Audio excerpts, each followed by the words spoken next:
Two people connecting. Coming together. Oh, this has to do Being with one. Stupid. I think of two individuals connecting, or a mother and a fetus like bonding. Between two things, I think. Mr. Wickland and I have a bond. I think it's a connection, or it's something that holds two things together.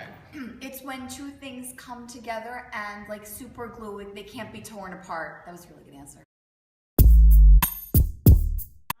I think of like how your neurons bond to the protons or something like that and form an atom. It's just like elements coming together. Polar is when they're like the same or something. And there's the other one, which is this doesn't make me look good at all. I think there are two types of bond. I don't know them. I did this 150 years. Ionic bonding is the transfer of electrons between a metal and a non-metal, such as NaCl. Na transfers one of its electrons to Cl, which then becomes NaCl, a positive Na because it loses one electron, and negative Cl because it gains an electron. Covalent bonding is two nonmetals that share an electron.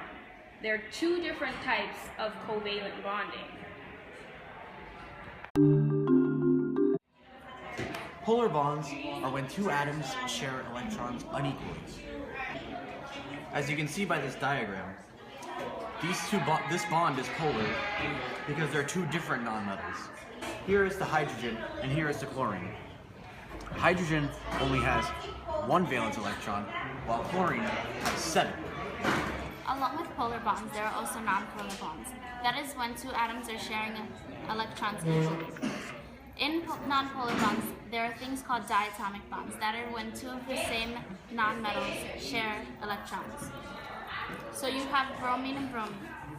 So you see the bond, and they're sharing everything equally so that they can become stable.